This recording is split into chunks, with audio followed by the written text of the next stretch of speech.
All right. Hello, everybody. Thanks for joining me today. We got a brand new little segment for you called Versus. So we were doing the Ask the Trainer for a while now, and we kind of we were kind of losing content there. So we came to a natural end, and we want to add a little spice to it, keep it short, keep it sweet.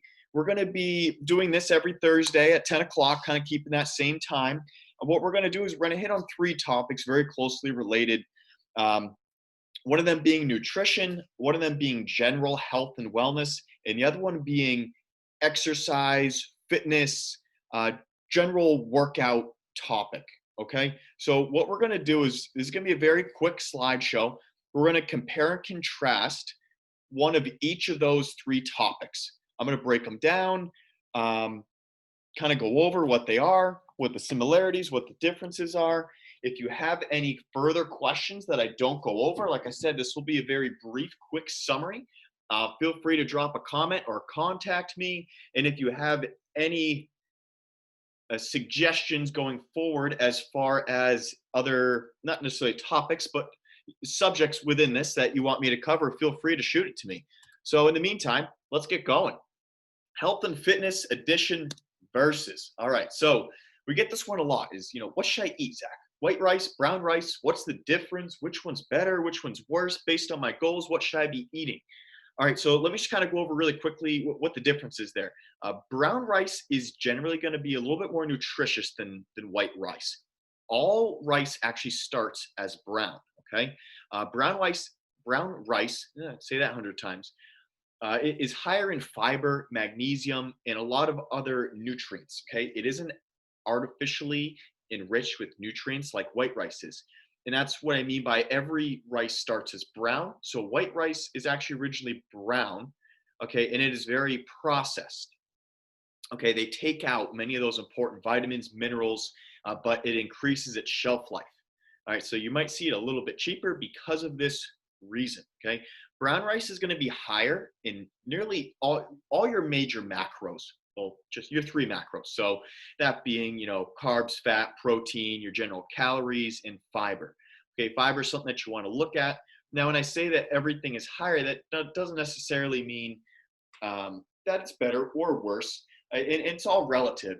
I mean, I think if you look at just a general per serving calories of white rice, it's going to be around 80, and brown rice is going to be around 90. So, I mean, we're splitting hairs here, but it is a little bit higher. I think the protein is a difference between 1.4 to 1.8 grams per serving. So, I mean, we're splitting hairs here, but generally the common consensus is that brown is just more nutritious. It's going to hold a lot more of your micronutrients, your macronutrients, your essential vitamins and nutrients, essentially. All right. So overall, brown rice kind of wins that. It depends on exactly what your goals are as to what you want to get, what you want to eat. But I would always suggest brown rice. White rice has a time and its place in there. I don't want to take too much time here, so we'll kind of cut it there. But if based on your specific goals, if you want to reach out to me and say, what exactly should I be eating and how much of it, we can go over that individually. All right, so let's move on. That was our nutrition. Let's go to the next one. Okay, super common question here. What's the difference between body fat and BMI? What should I be looking at? What should I be aiming for? So percent body fat or body composition is what we as health professionals really want to look at. Okay, because that is basically how you look and how you feel. BMI is just a very simple calculation. So it is your weight in kilograms divided by your height in meters squared. Okay, so there's a bunch of calculators online. You just go to Google and type in BMI calculator. Let's spit something out to you. Okay, so your BMI should be between 18.5 and 24.9. That's what they consider normal, healthy. But here's what I want you to keep in mind. If you're someone who engaged in strength training, which I hope is 100% of you, you don't really want to look at that BMI because someone who has muscle mass to them is going to have a higher BMI. For those of you that have met me and seen me, know that I'm not a very big guy, but my BMI is borderline over that normal healthy range. It's almost in the overweight area because BMI can't differentiate your muscle compared to your fat. I heard this one the other day and I love it. Donald Trump right now has the same BMI as Arnold Schwarzenegger did when he won the first Mr. Olympia. All right. And doesn't take, you can look at them pretty quick and tell that they don't have the same body composition, right? But their BMIs are identical. So that's why you don't want to look too much at BMI. Some doctors will use it. If you're someone who's extremely overweight and you're going into a hip replacement surgery, they want your BMI numbers to be down to a certain level because that increases your recovery rate and basically the success of that surgery, because you're not going to be overloading that joint after the surgery. Okay. Percent body fat, that's what we want to look at more. You have two different types of fat. You have subcutaneous fat. That's the fat you can just pinch underneath your skin. And then you have your visceral fat, which is in your abdomen or your general trunk area, so armpits down to waist. That's more important because that can suffocate vital organs. Now, percent body fat for females, you want to aim to be between 18 to 25%. And males are a little bit lower. Males want to be between 12 and 20, okay? So body fat is something I want you to pay a lot more attention to comparatively to BMI, because it's how you look, how you feel. Your BMI may say you're overweight, but if your body fat falls within those healthy zones, then that's where you want to be. It probably just means that you've partaken a little bit more resistance training. All right, short and sweet. Let's get to the last one here. My favorite.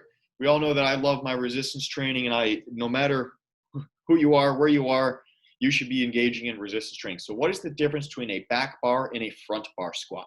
Okay, so a back bar squat is, and for those of you that just have no clue what this is, it's where you see those long Olympic bars that are roughly 7 feet long, and they're on your back, like kind of lower than your neck, your back shoulder blades, your traps. Okay, and someone drops into a squat. So that's a back bar squat, whereas a front bar squat, that same long bar is held right across your shoulders, in front, underneath your chin, next to your throat. The elbows are up to hold it on a shelf in place.